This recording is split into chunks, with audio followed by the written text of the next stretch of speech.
Senator James Lankford, thank you so much for taking the time to join us here. You know, we're seeing just an immense amount of anti-Semitism that's developed in America and reaching violent proportions, as we saw in recent days with the synagogue arson in Mississippi. I understand you are working on a bipartisan basis to try to push for some Senate action on this front. What can you tell us? Yeah, I have continued to be able to do that. I'm actually the co-founder of the Anti-Semitism Caucus that's actually in the Senate, where I work across the aisle to be able to say, how do we actually figure out whether Republican, Democrat, Independent, doesn't matter if you're an American, we need to be able to speak out on these issues of anti-Semitism. And so the first thing is to be able to call it what it is, to be able to speak out on it, to be able to push out the message on social media, to be able to speak on the floor of the Senate to make sure we're raising it to a national level of attention, but then to be able to find practical ways to be able to actually take actions. For instance, we have the nonprofit security grant that we continue to be able to advance funding for, to be able to harden facilities, to be able to provide additional bulletproof glass, whether it be entryways, cameras, ways to be able to help different facilities so they can protect themselves and worshipers can go in and feel safe when they're actually there. And then working with police officers and other local entities to say, what are we doing practically to be able to get a faster response time so that we can address this? So it's education to make it stop. It's actual physical protection items to be able to protect people in worship.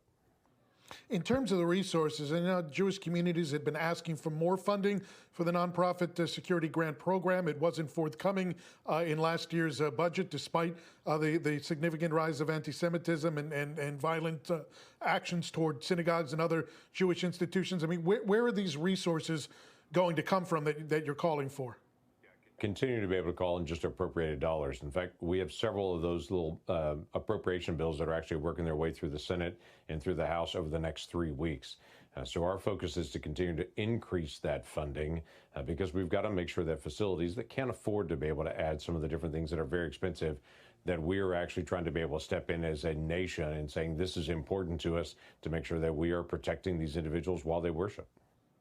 In terms of working on a bipartisan basis, I understand Senator Jackie Rosen out of Nevada is a co-signatory on this letter calling for action. You know, we see kind of the fringes of the political spectrum that are, you know, anti-Jewish in nature or uncaring in nature. They used to be kind of this much, and they seem to be growing a little bit. And it's still fringe, but it's a growing fringe. How significant, how worrisome is that? It's worrisome. I would tell you, this is going to sound more partisan than I want to make it, but Democrats kind of ignored it on their far left fringe, and then it became a dominant voice on the far left. We're now seeing some folks on what they call the new right that are actually trying to be able to quote these same anti-Jewish tropes out there. So Republicans are trying to not make the same mistake, to call it out immediately and to say that doesn't share our values, all the way back to George Washington. This has been a nation that welcomes all faiths, especially Jewish faith, to be able to say they make sure that they can be here, or that they are encouraged, that they're allowed to be able to thrive in their faith and to be able to live out their principles. So for us, we're trying to be able to call it out. And I simply say the new right is quoting an old wrong. And I'm going to make sure that people know that as Republicans, that's not our basic core value. Now, in America, you've got the right to say any stupid thing you want to say. That's a First Amendment protection. If you want to be able to say something dumb, you can. But as a conservative, I'm going to step out and say that does not align with the values of my party, what it has been and what it will be in the future. Do you feel the Republican Party is kind of living up to that mantra? I mean, we hear on one hand the president come out and say there is no room for anti-Semites in MAGA, in the Make America Great Again section of the party. On the same token, Tucker Carlson is front and center at a big event at the White House last week. I mean, how are those two things meshing together? The president tries to meet with everybody. As you can tell, the president doesn't mind sitting down face to face with the dictator of North Korea and sitting down with people that he agrees with to go play golf. I mean, he literally talks to everybody and is open to have conversation. It is his business sense that if you're going to make deals, you got to have relationships with everybody to be able to make a deal. But that doesn't mean he agrees philosophically with where things are with every single person that he meets with or that he has around. He's been very, very clear on that as well. I've been very clear to be able to speak out on individuals that are out there on social media or on platforms to be able to say if they're quoting anti-Semitic tropes, I don't mind saying it's anti-Semitism and it's wrong, and I completely disagree. You know, the old adage is budgets are all about priorities. I mean, especially with some of the belt tightening going on with the federal budget. I mean, is there a stomach right now to add more dollars into this particular battle? The stomach right now is to be able to add dollars where it's of highest value and there's least amount of fraud and waste. So there are lots of areas where there's fraud and waste, where it's being used inefficiently. And so we're going after those areas actively to say we're going to do less of this and more of the things that are the greater priorities. How quickly do you feel that the measures that you're calling for can actually get done? Do you see it getting done within the current appropriation cycle, at least a significant amount? We're trying to get done what we can in this appropriation cycle, and I think we will have an increase in funding for the nonprofit security grants. That's an area that I've continued to be able to push for and will not stop in that area. Then we've got the next budget cycle literally begins in March. And so as odd as it sounds, we're finishing up this one, starting the next one.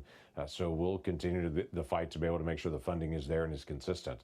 Also to be able to make sure people know how to actually apply for it. It's been interesting, even in my state in Oklahoma, to be able to work with different houses of worship to say, this is how you do it. Finding different synagogues that have been successful in going through the grant process, have finished it, to make sure they're talking to other places of worship to say, here's how to be able to fill out the paperwork to be able to make sure that you're successful at the end of getting the grant. You know, I wanted to ask you about that because, significantly, many of the problems with anti-Semitism over the last couple of years in the wake of the Israel-Hamas war have been in the North. And the South has been relatively quiet. Now we're seeing the arson attack in Mississippi.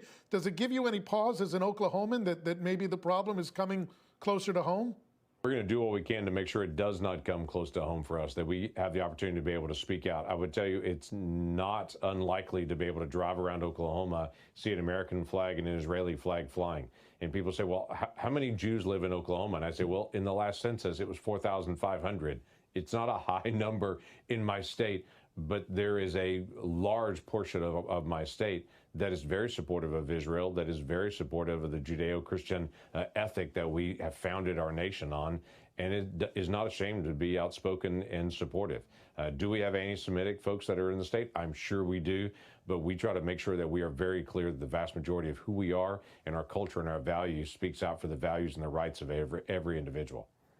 Senator James Lankford, thank you so much for taking the time to speak with us. You bet. Glad to do it.